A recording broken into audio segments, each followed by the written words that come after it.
Muy bien.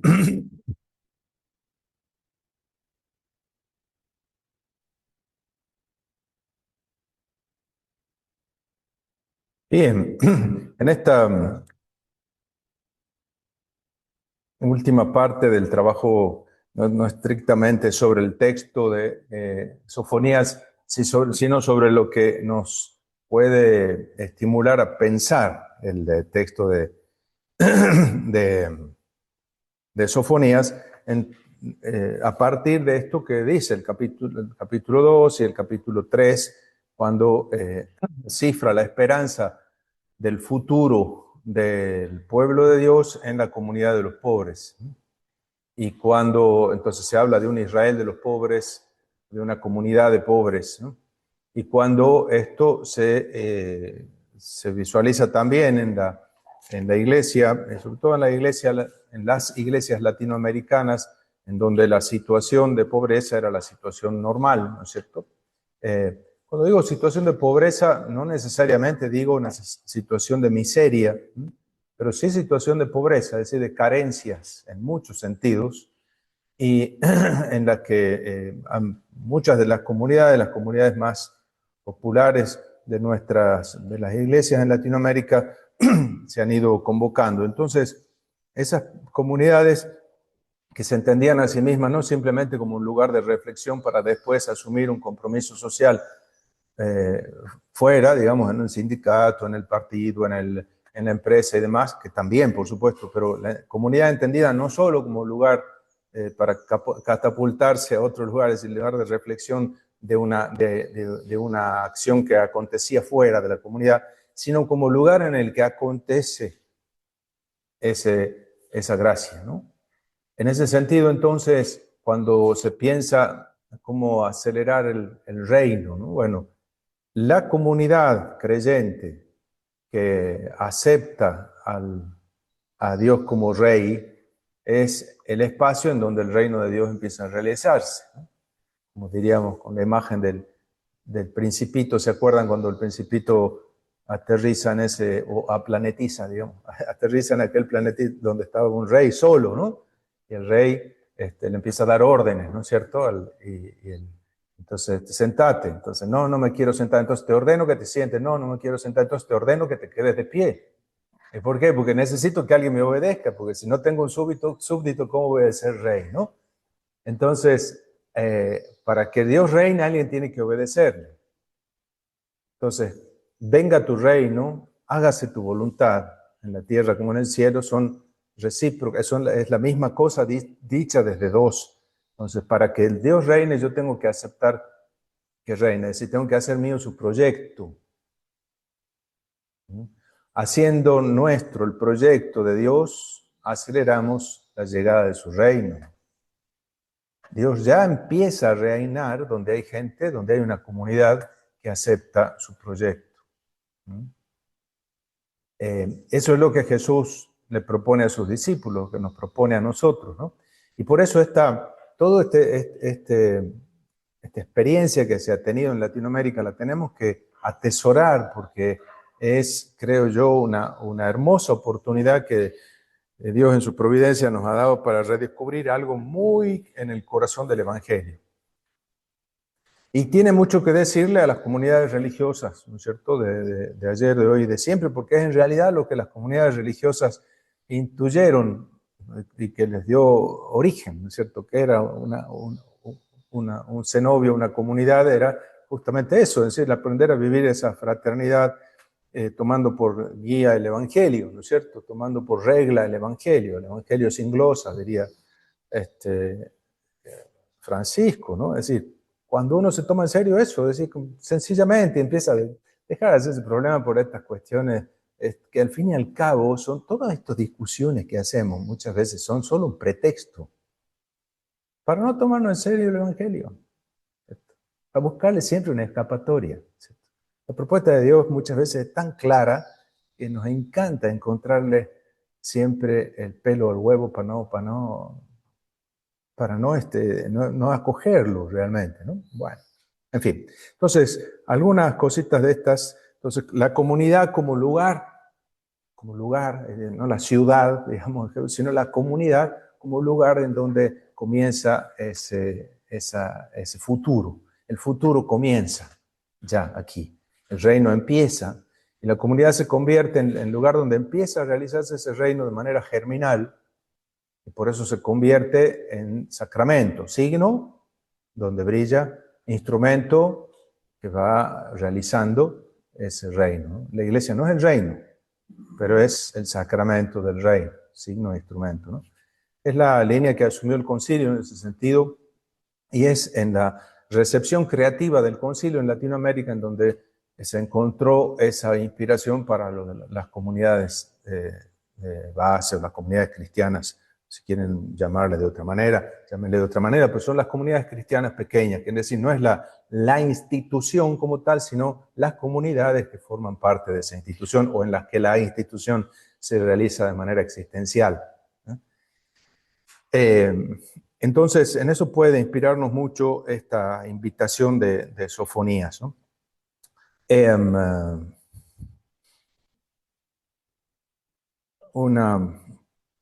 ¿Dónde estás? Y en ese mismo sentido entendemos nosotros, porque a veces lo de la opción preferencial por los pobres la podemos entender simplemente como una opción de dedicarnos nosotros a los más pobres. Eso ya pone en evidencia algo, que nosotros no somos pobres, ¿verdad? Entonces, y entenderlo a los pobres como destinatarios de, y no digo que esté mal, al contrario, pero digo que ese es el primer paso nada más. Pero todavía no hemos entendido de qué se trata. Porque entonces, en ese sentido, yo creo que la enseñanza de Francisco, sobre todo, que digamos, ha puesto en el corazón de la Iglesia lo que ha sido la experiencia en Latinoamérica, y la última encíclica del Papa León nos da una hermosa inspiración para esto, ¿no es cierto? Entonces, cuando se habla, por ejemplo, en el número,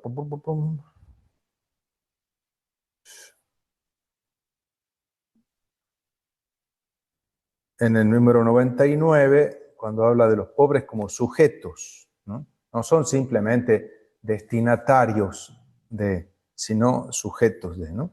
Dice, un don fundamental para el camino de la Iglesia Universal está representado por el discernimiento de la Conferencia de Aparecida, donde los obispos latinoamericanos explicitaron que la opción preferencial de la Iglesia por los pobres está implícita en la fe cristológica en aquel Dios que se ha hecho pobre por nosotros para enriquecernos con su pobreza.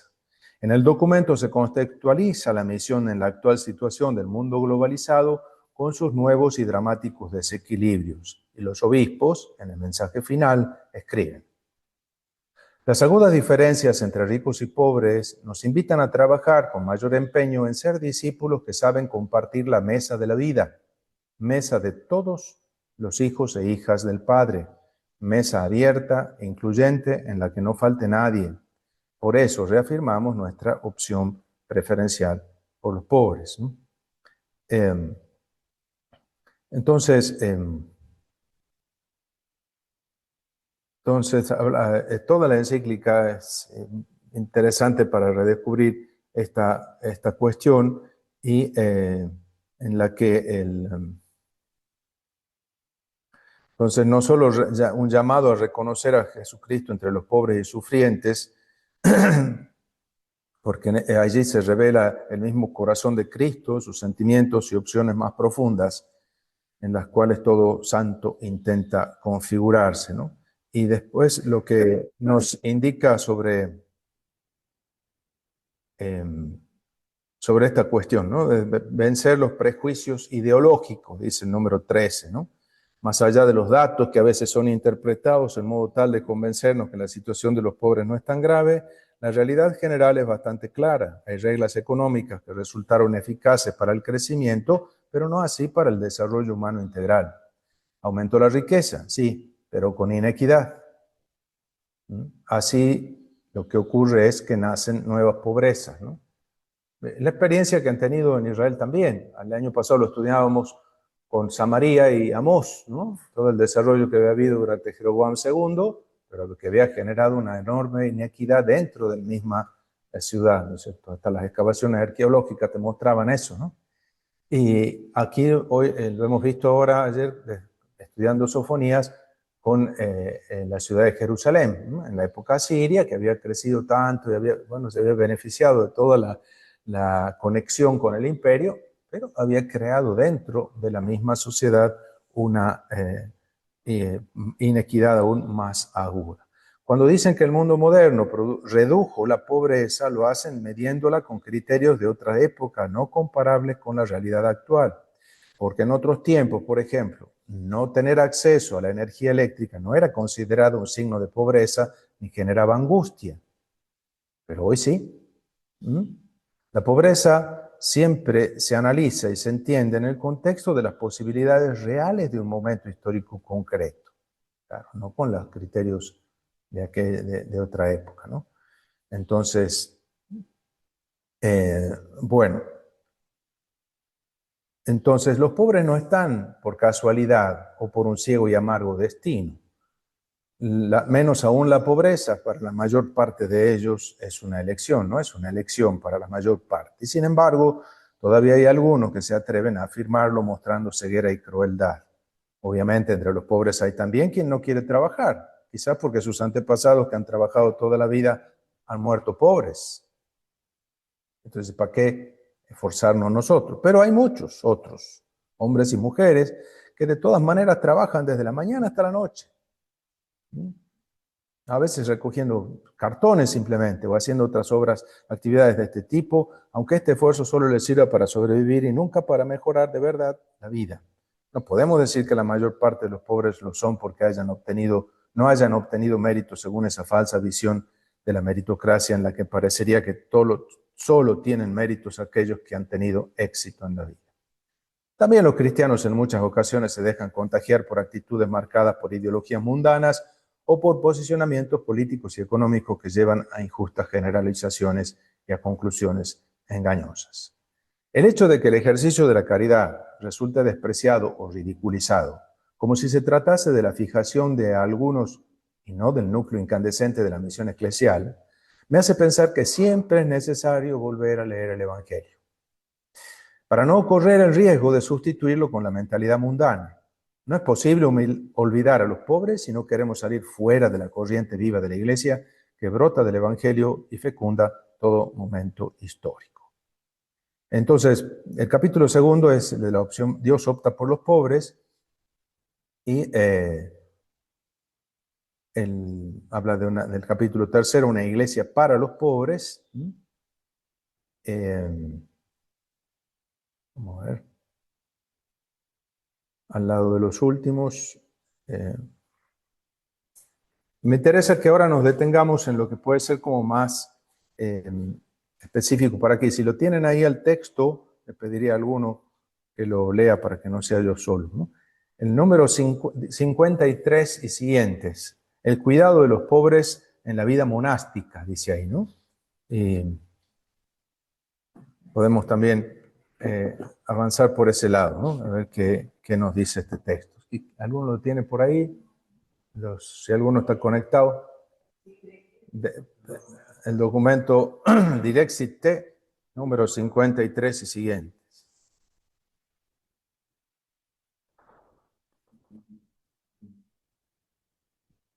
La vida monástica, nacida del silencio de los desiertos, fue desde sus inicios un testimonio de solidaridad. Los monjes lo dejaban todo, irse a su familia, no solo por despreciar la sino para encontrar en este popularidad a Cristo pobre. San Basilio Marco en su regla no veía contradicción de la vida de Horacio y el recogimiento de los monjes y la acción en favor de los pobres. Para él, la hospitalidad y el cuidado de los necesitados eran parte integrante de la espiritualidad monástica. Y los monjes, incluso después de haberlo dejado todo para abrazar la pobreza, Debían ayudar a los más pobres con su trabajo, ya que para poder socorrer a los necesitados, es evidente que debemos trabajar con diligencia.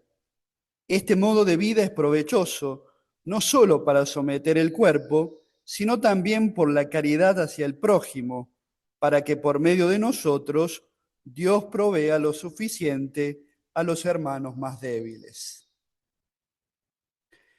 Construyó en Cesarea, donde era obispo, un lugar conocido como Basilíades, que incluía alojamientos, hospitales y escuelas para los pobres y los enfermos. El monje, por lo tanto, no era solo una asceta, sino un servidor. Basilio demostraba así que para estar cerca de Dios hay que estar cerca de los pobres. El amor concreto era criterio de santidad. Orar y cuidar, contemplar y curar, escribir y acoger, todo era expresión del mismo amor a Cristo.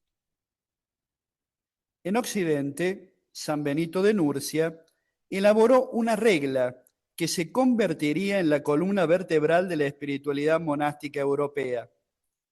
En ella, la acogida de los pobres y los peregrinos ocupa un lugar de honor. Mostrar sobre todo un cuidado solícito en la recepción de los pobres y los peregrinos, porque sobre todo en ellos se recibe a Cristo. No se trataba solo de palabras. Los monasterios benedictinos fueron durante siglos lugares de refugio para viudas, niños abandonados, peregrinos y mendigos. Para Benito, la vida comunitaria era una escuela de caridad. El trabajo manual no era solo una función práctica, sino que también formaba el corazón para el servicio. El compartir entre los monjes, la atención a los enfermos y la escucha de los más frágiles preparaban para acoger a Cristo que llega en la persona del pobre y del extranjero. La hospitalidad monástica benedictina permanece hasta hoy como un signo de una iglesia que abre las puertas, que acoge sin preguntar, que cura sin exigir nada en cambio. Los monasterios benedictinos, con el tiempo, se convirtieron en lugares que contrastaban la cultura de la exclusión. Los monjes cultivaban la tierra, producían alimentos, preparaban medicinas y las ofrecían con sencillez a los más necesitados. Su trabajo silencioso fue fermento de una nueva civilización, donde los pobres no eran un problema que resolver, sino hermanos y hermanas que acoger. La regla del compartir y del trabajo común y de la asistencia a los vulnerables estructuraba una economía solidaria, en contraste con la lógica de la acumulación. El testimonio de los monjes mostraba que la pobreza voluntaria, lejos de ser miseria, es camino de libertad y comunión. No solo ayudaban a los pobres, se hacían cercanos a ellos, hermanos en el mismo Señor. En las celdas y claustros se formaba una mística de la presencia de Dios en los pequeños. Además de la asistencia material, los monasterios desempeñaban un papel fundamental en la formación cultural y espiritual de los más humildes. En tiempos de peste, guerra o hambre, eran lugares donde el necesitado encontraba pan y remedios, pero también dignidad y palabra. Allí se educaba a los huérfanos, se formaba a los aprendices, se instruía a los campesinos en técnicas agrícolas y en la lectura. El saber se compartía como don y responsabilidad. El abad era a la vez maestro y padre, y la escuela monástica era un lugar de liberación por la verdad, porque como escribe Juan Casiano, el monje debe caracterizarse por la humildad de corazón, que no conduce a la ciencia que hincha, sino a la que ilumina por medio de la plenitud de la caridad. Al formar conciencias y transmitir sabiduría, los monjes contribuyeron a una pedagogía cristiana de inclusión. La cultura marcada por la fe se compartía con sencillez. El saber, cuando está iluminado por la caridad, se convierte en servicio. De ese modo, la vida monástica se revelaba como un estilo de santidad y una forma concreta de transformación de la sociedad. La tradición monástica enseña, por tanto, que la oración y la caridad, el silencio y el servicio, las celdas y los hospitales, forman un único tejido espiritual. El monasterio es lugar de escucha y de acción, de adoración y de compartir. San Bernardo de Claraval, el gran reformador de la orden cisterciense, reclamó con decisión la necesidad de una vida sobria y moderada, tanto en la mesa como en la indumentaria y en los edificios monásticos, recomendando la sustentación y la solicitud por los pobres. Para él, la compasión no era una opción accesoria, sino el camino real para seguir a Cristo.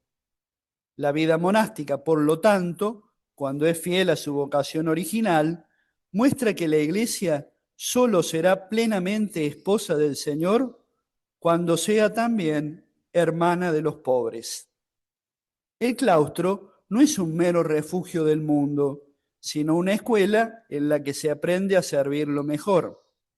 Allí donde los monjes abrieron sus puertas a los pobres, la Iglesia reveló con humildad y firmeza que la contemplación no excluye la misericordia, sino que la exige como su fruto más puro. Muy bien. Me pareció bien interesante, providencial también, que el Papa haya querido incluir estos números del 53 al 58 de la encíclica a las comunidades monásticas, ¿no? Yo creo que esto es importante en el momento histórico actual de la Iglesia y en el que, bueno, hay como una necesidad de reformular, de resignificar nuestras formas de vida, ¿no? Y no solo las parroquias, sino que las comunidades religiosas también están en esa misma necesidad de revisarse a la luz del Evangelio y de la vocación más prístina, más original, más genuina, que está a la base de nuestra opción de vida cristiana, ¿no?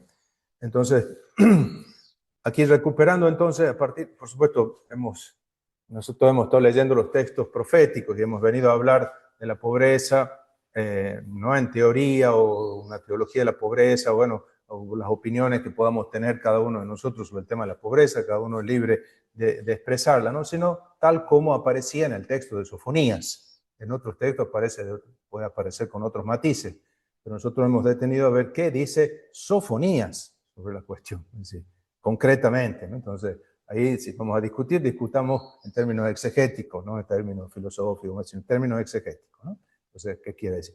Pero ahora, a partir de eso, de Sofonías, yo creo que hay que intentar iluminar nuestra realidad actual y ver también cómo ese mensaje, esa palabra de Dios puede seguir diciéndonos algo a nosotros hoy y aquí, porque no es una palabra solo dirigida a los pobres del siglo VII antes de Cristo en Jerusalén y sus alrededores de Judea, sino una palabra que tiene también algo que decirnos a nosotros hoy, ¿no?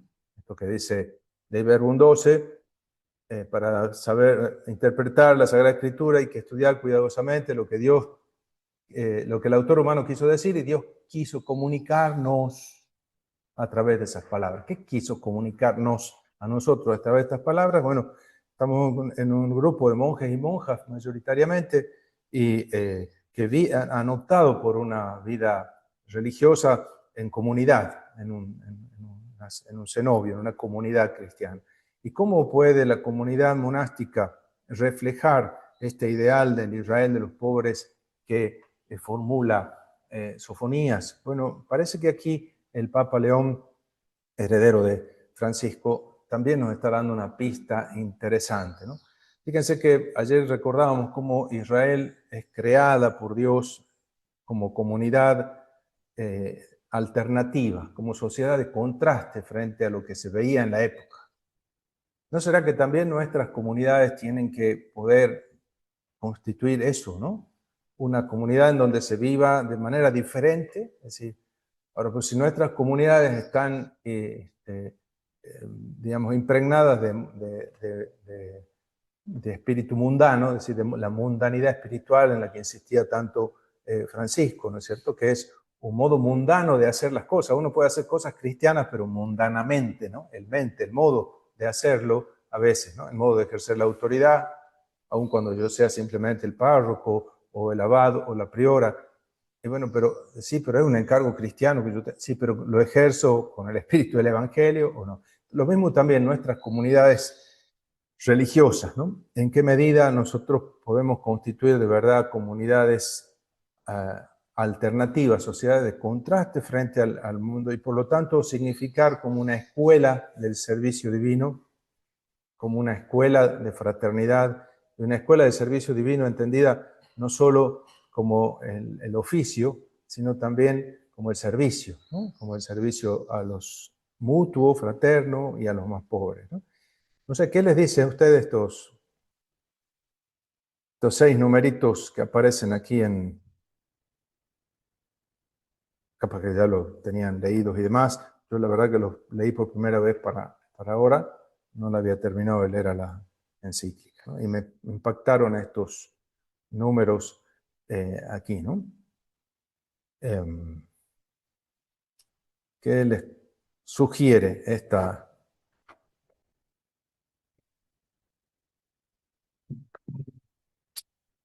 reflexión del Papa?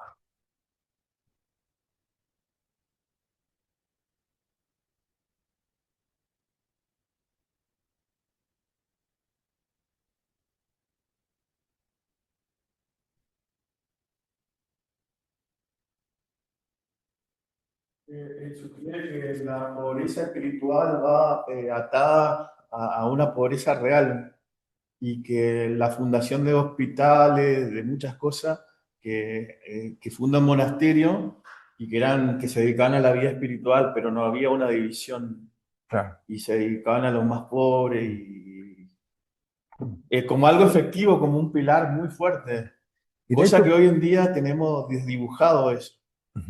Como fíjense cómo se trata incluso de la gran tradición benedictina, ¿no es cierto? Al fin y al cabo, esto ha sido, Europa no sería lo que es, o por lo menos lo que ha sido. No sé si Europa no habría sido lo que fue sin los monasterios, ¿no? Ha sido germen de ciudades, germen de sociedad, ha sido la inspiración escuela de muchas cosas, ¿no? No solo de la escuela de trabajo manual o de agricultura, sino la escuela de convivencia, ¿no? El germen de las ciudades, de la posibilidad de vivir juntos y de trabajar juntos y de tener distintos oficios y de distintos, ¿no? Los gremios de la Edad Media, bueno, no se entienden sin los trabajos aprendidos en torno a un monasterio y todo eso, ¿no? Bueno, es decir, que en realidad esto no es un invento de ahora, ¿no? Sino que está en lo que ha sido la gran tradición monástica, y no solo en Europa, ¿no? Entonces, como una comunidad en la que uno aprende a vivir, es como si la comunidad cristiana fuese digamos, el laboratorio de la sociedad, ¿no? Los chicos, cuando los invito cuando hacemos los campamentos en la Acción Católica, siempre les decía a los chicos, esto es vivir la civilización del amor en tubos de ensayo. Así era, ¿verdad? Es decir, en laboratorio, intentar ver si es posible. Uno primero, cuando descubre alguna cosa que puede ser interesante, primero la va haciendo los ensayos en laboratorio, ¿verdad? Y después la produce a escala industrial, si funciona. Pero primero tenemos que saber si funciona. Entonces, si nos vamos 10 días, ahora no se los puede llevar ni 3 días, antes éramos 10, 15 días de campamento, y entonces intentábamos vivir la civilización del amor allí, en esos 10 días, en ese espacio, con esos 50 o 100 chicos y chicas que íbamos juntos a un campamento, ¿no? Vivir la civilización del amor en tubos de ensayo. Civilización del amor es la expresión que usaba Pablo VI para esto, ¿no? Es decir, la concreción de ese proyecto cristiano, ¿no? Y bueno, las comunidades religiosas están llamadas a hacer eso, ¿no es cierto? Y en esa medida irradian, ¿no? Si se convierten en, uno aprende a rezar, pero aprende también a vivir, ¿no? Es decir, cuando uno visita una comunidad religiosa, percibe algo especial que le atrae, ¿no es cierto? Bueno, ver cómo eso podría servirnos hoy también para... porque efectivamente el voto de pobreza es un voto de pobreza real, ¿no? ¿O no? Sí, ¿verdad? Hice la invitación de los 90 Años. años y nos preparamos leyendo las crónicas y ahí en las crónicas decían las madres fundadoras de que la portería siempre tenía que haber el olor a los pobres, ¿no? O sea, eso como diciéndonos no olvidarse de los pobres, ¿no? Y bueno, como que quisimos hacer como volver de qué manera podíamos encontrarnos con ellos. Y bueno, tuvimos un encuentro con los pobres. O sea, lo invitamos a todos los del barrio. Y bueno, ver los que ya son grandes y todo. Muy lindo, ha sido una experiencia muy linda. Realmente el recuerdo que ellos tienen, también, bueno, usted también debe conocer lo que conoce la comunidad, más antes que yo, creo, ¿no? Pero conoce lo que es la comunidad, muy cercana a la gente. Y vemos ahora que no solamente es darle el azúcar, que siempre piden el azúcar, la hierba para el café, como dicen, pero es escucharlos, vivir las realidades fuertes que viven y a veces llorar con ellos, ¿no? Eso es muy fuerte y creo que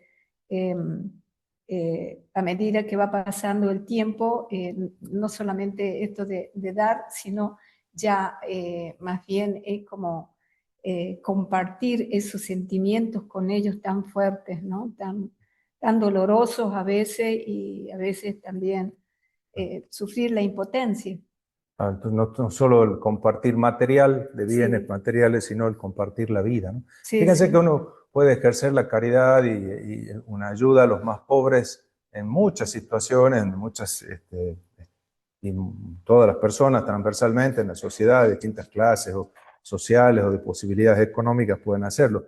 Pero qué distinto es esa ayuda a los más pobres que hace, por ejemplo, una fundación de una empresa, que está muy bien, ¿no es cierto? Que lo haga, ¿cierto?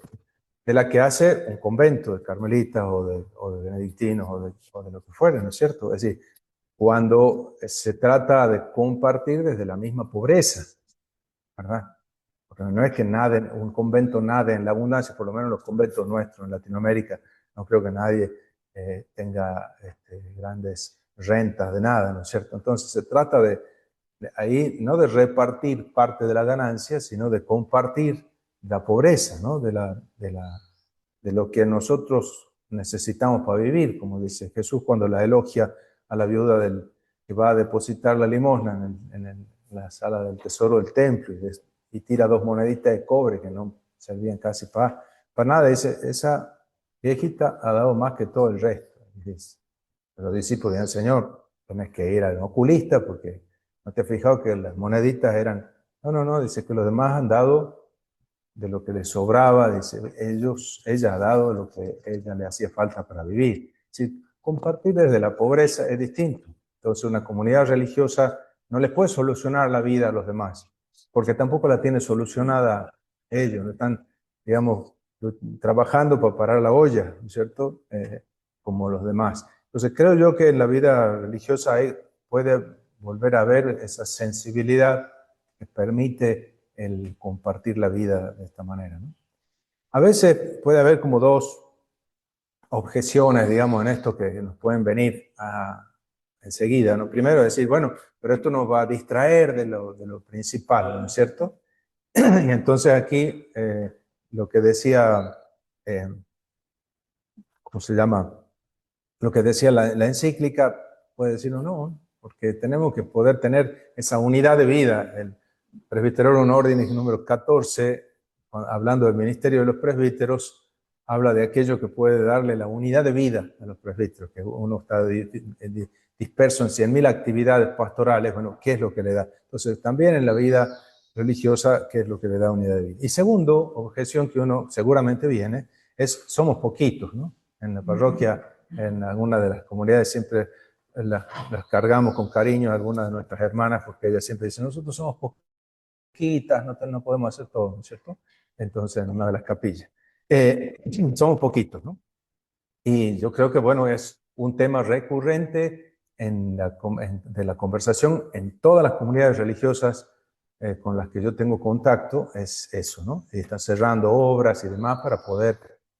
el padre Lofink, gran exégeta, maestro, como digo, también lo invitaron a tener una alocución para que les iluminara en el capítulo general de la Congregación Benedictina de Baviera, en Niederaltaich, el 5 de septiembre del 2001.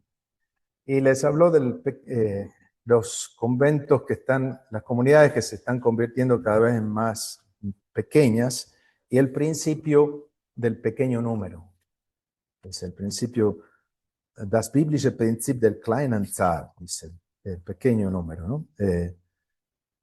A ver si... hay una traducción y condensada en un número de selecciones de teología, y así que lo pueden leer, ¿no? Selecciones de Teología es una revista que tiene una de lo que era la Facultad de Teología Catalana de los jesuitas, que entonces presta ese servicio hay artículos lindos en otros idiomas, entonces los traduce y los resume, entonces uno lee un poquito el Nerú del artículo, el resumen del artículo, ¿no? Entonces,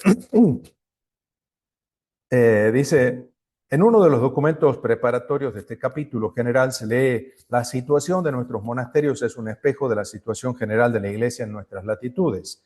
Las iglesias y los monasterios se van vaciando. Las parroquias no siguen rumbos diferentes. Pronto parecerá normal en Alemania, y también sea lo más acertado teológicamente, lo que recomendaba el obispo de Hildesheim, que el domingo se celebre una sola Eucaristía en las parroquias. Si no se reúnen más fieles, es importante que celebren Eucaristía como una comunidad, decía, ¿no? No tener 5 misas con 3 o 4, sino tener por lo menos una con unos cuantos más, decía ahí, ¿no? Yo percibí los primeros síntomas de esta evolución hacia la disminución numérica hace unos 30 años, decía él, decía en los años 70. Las iglesias, después de trabajar muchos años en Roma, encontré el mundo cambiado cuando volví a casa, a Alemania. Del interés vital por la Biblia no quedaba ni rastro. Ni entre los estudiantes ni entre los laicos. Los sacerdotes de Frankfurt me aconsejaron que me pasara a la sociología o a la psicología. Él había estudiado Biblia en Roma. Dice, no, hacete sociólogo, en todo caso, ¿no? Si no te vas a morir de hambre como biblista, dice aquí. Los obispos no dieron facilidades económicas para un proyecto misional bíblico. Se habían rendido la iglesia y por ello habían descendido drásticamente los números. Por otro lado, un número de laicos que querían fundar una comunidad de base donde se volviera a celebrar un servicio religioso más digno, me pidió si no podría ser yo su sacerdote. Y muy pronto hice la doble experiencia de una gran iglesia que se iba reduciendo en un automatismo letal, y la fascinación que ejerce el empezar de nuevo. Difícil, pero lleno de espíritu radiante y de esperanza. Es una iglesia grande que parecía ir desgranándose, y sin embargo pequeños grupos, pequeñas comunidades que recuperaban el ardor, el entusiasmo. Recuerdo un video de la comunidad integrada. Él formó parte de lo que se llamaba la Integrierte Gemeinde, una especie de una versión alemana de las comunidades de base, digamos, con gente más bien de clase media en realidad. Su hermano, que era también sacerdote, pero del clero secular, era especialista en el Nuevo Testamento, y él entró primero en esas comunidades integradas y después entró también Norbert. la nueva ciudad que intentaba hallar el hilo conductor del proceder de Dios en el mundo a través de la historia de Israel y de la iglesia, es decir, una nueva forma de convivencia humana que quería inspirarse en la Biblia, en lo que Dios le propone para su pueblo, ¿no? Su hermano Loving tiene dos libritos interesantes que recomiendo para esto. Uno ya han sido clásicos, ¿no? Uno se llamaba La iglesia que Jesús quería, ¿no? Wie hat Jesus Gemeinde gewollte. Y después otro en el que intenta matizar algunas de esas cosas a partir de las revoluciones que ha tenido de la gente muy entusiasmada con la propuesta, que se llamaba ¿Necesita Dios una iglesia? ¿No? Dos libros interesantes para leer del hermano de Gerhard Löfing, hermano de Borrabay. Entonces, una comunidad que intentaba, una ciudad nueva, digamos, que intentaba vivir eso que el proyecto de Dios propone en la Biblia. Su lema era el principio bíblico del pequeño número. Eso empezó con 12, no era mucho.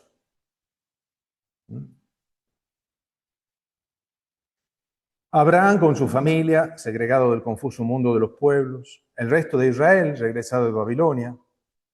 Hemos hablado hoy del resto, ¿no? El resto son poquitos, ¿no? Y en Isaías decía, y aun cuando no quede más que la 10ª parte, incluso esa 10ª parte será diezmada, decía, ¿se acuerdan? Y no quedará más que un tocón, pero tocón santo será ese tocón, dice, ¿no? ¿Se acuerdan? Al final, 6:13. Creo que es, si no me equivoco. 6:13 me parece que es. Si no, por ahí anda. Entonces, el resto de Israel regresó a Babilonia. Los apóstoles y la comunidad primitiva, nuevo resto de Israel. Así se entendió la comunidad cristiana, como el She'erit Israel, ¿no? El resto de Israel. Después del crecimiento de la iglesia, los nuevos, pequeños comienzos de la realidad monacal y los anacoretas del desierto, Benito y sus monasterios, las órdenes mendicantes, las órdenes de los tiempos modernos y hoy en día las nuevas comunidades. Cuando Dios quiere obrar algo en la historia, algo grande en la historia, empieza por algo pequeño, un pequeño número. Así adquirió para mí un sentido positivo y esperanzador la experiencia del pequeño número. Es decir, no hay que deprimirse por el pequeño número. De menos nos hizo Dios, decía mi abuela siempre. De menos nos hizo Dios, ¿no? De menos nos hizo Dios. Pero el pequeño número depende de la calidad del pequeño número, en el sentido de la levadura, ¿no? La levadura es poquito, no hace meterle un montón de levadura, queda fiero el pan contiene mucha levadura, ¿verdad? Es lo suficiente, pero si no hay, no leuda. Entonces, el poquito que hace falta, ¿no? Quizás ahora tendremos que recuperar el sentido positivo del pequeño número. Sí, yo esto que estamos hablando ahora, yo lo relaciono con lo que habíamos mencionado en la primer clase, en el primer encuentro, sobre cómo el profeta es aquel que puede ver aquello nuevo o aquello que es necesario que debe surgir, ¿no? Y creo que justamente tenemos que tener esa capacidad o ese deseo de, conservando por un lado la identidad, ¿no? Pero ver por dónde pasa lo nuevo, no buscar la novedad por la novedad, pero reconocer que tal vez en este tiempo estamos llamados a tener una sensibilidad nueva que tal vez no había hace 30 años, 20 años, porque mismo la gente hoy se maneja con otra sensibilidad. Entonces, es necesario también para poder tener una correcta interacción con las personas, también tener una sensibilidad acorde a la sensibilidad actual, ¿no? Y pasa mucho también por ya lo mencionó la hermana Teresita muy bien, que también lo mencionó, por la acogida, por la apertura, ¿no? Hay veces, por ejemplo, personas que se meten y quieren ver, ¿no? Y bueno, hola, muy buena, o sea, mostrarle un rostro de Dios, aunque sea que me invadan, pero intentar ir con un rostro de Dios y decirle, mire, acá mucho no se puede entrar, qué sé yo, la buena manera, ¿no? muchas veces también vienen personas por muchos motivos, ¿no? Y capaz que o llegan a deshora, o muchas veces el pobre viene con sus problemas o con su manera particular de expresarse, que no es la mía, pero poder yo o poder nosotros acomodarnos, como dice que Claro, Dios después, es el que está alto pero se abaja para mirar la tierra. Bueno, si vienen con otra manera de hablar, con otros problemas, no decir, vienen con esta gente no entiende. Ir yo y también poder sí, hacerme uno claro, con es una ellos, cuestión de porque cercanía. Ujú. claro, y así yo pienso que podemos ser un lugar que irradie, ¿no? Y también las personas que pueden llegar a venir aquí y que tal vez nos encajan en los moldes que creemos, tener la posibilidad de cambiar nosotros un poco también, ¿no? Para eso también es fundamental el diálogo, en primer lugar, pero estar abiertos al cambio, conservando la identidad, pero estar abiertos al cambio y a lo nuevo. Solo así vamos a poder tener vida y generar vida, para no morir de muerte natural, como dijo usted también en la primera clase. Claro. Sí, el tema es, ¿no es cierto?, de estar atento a los signos que Dios nos da, porque a veces nos emperramos, y ¿no es cierto? Como aquel en la inundación, ¿no es cierto?, que empezaba a subir el agua y el tipo se quedaba, ¿no es cierto?, el cuento que cuenta, no sé si la Andricina o quién contaba ese cuento, ¿no? Entonces, claro, Dios no se preocupe, a mí Dios me va a ayudar, ¿no es cierto? Dios me va a ayudar, ¿no es cierto? Pasa el camión y, venga, fulanito, no se preocupe, ya Dios me va a ayudar, ¿no es cierto? Y después pasa la lancha del común, no, siga nomás, ¿saben? No, a mí Dios me va a ayudar, ya se subió al techo de la casa porque ya estaba inundado hasta ahí. Y al final estaba colgado de la antena, como pasa el helicóptero, no se preocupe, si Dios me va a ayudar, se ahoga, vuelve al cielo, a la puerta, enojado, reclamando, como Señor, pues toda mi confianza en vos, me he puesto en las manos de Dios. Y bueno, pero tonto, te he mandado la lancha, te mandó el camión, te he mandado el cómo es, no ha hecho caso. Sí, a veces nosotros lo esperamos a Dios por un lado y no nos damos cuenta de todos los signos que nos está dando por el otro, ¿no?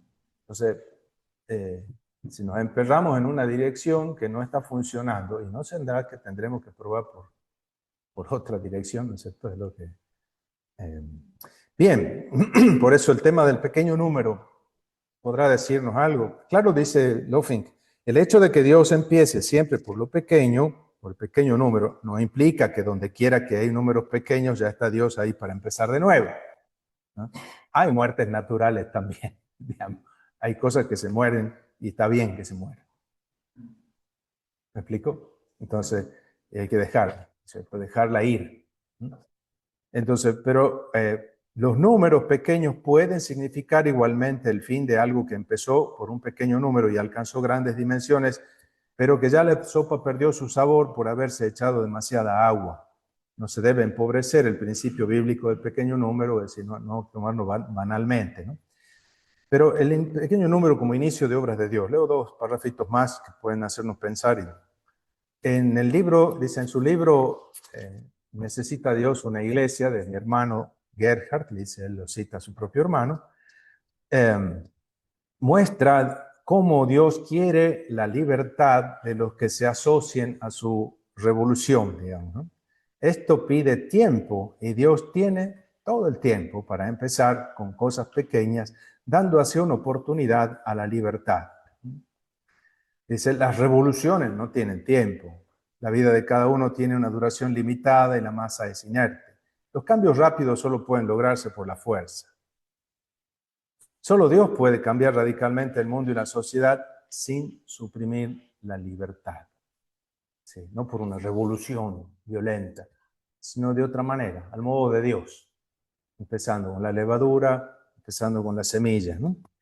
La vida de cada uno no intenta Dios cambiarlo todo de una vez. Empieza a partir de pequeñas cosas, establece un lugar bien visible, donde el mundo se convierte radicalmente en lo que debe ser según su punto de vista. Y a partir de allí podrá extenderse la novedad. no por adoctrinamiento o intentos de convencimiento o de presión. Todos deben poder ir y ver. Si lo desean, podrán dejarse introducir en la obra de la salvación obrada por Dios. Solo así se respeta la libertad. Esto exige tiempo y Dios se toma su tiempo. Entonces, la imagen de Jesús, de la iglesia, de la comunidad cristiana como ciudad levantada en un monte, ¿no? Que se ve de lejos y que puede atraer. Pero también la imagen de la levadura metida en la masa. Creo que era cuando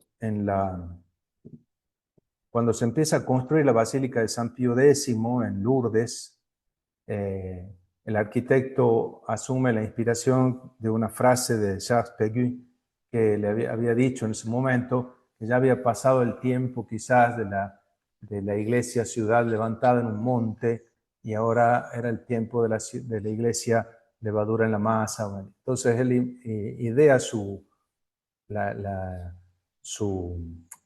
iglesia, su iglesia física, material, la Basílica de San Pío X, como un gran vientre que concibe la novedad del Hijo de Dios, ¿no? Entonces ustedes llegan a una gran pradera que hay ahí en Lourdes, no ven más, parece una cancha de fútbol, pero después hay lo que parecen entrada a los vestuarios, no es la entrada a los vestuarios, sino que bajás a la gran basílica.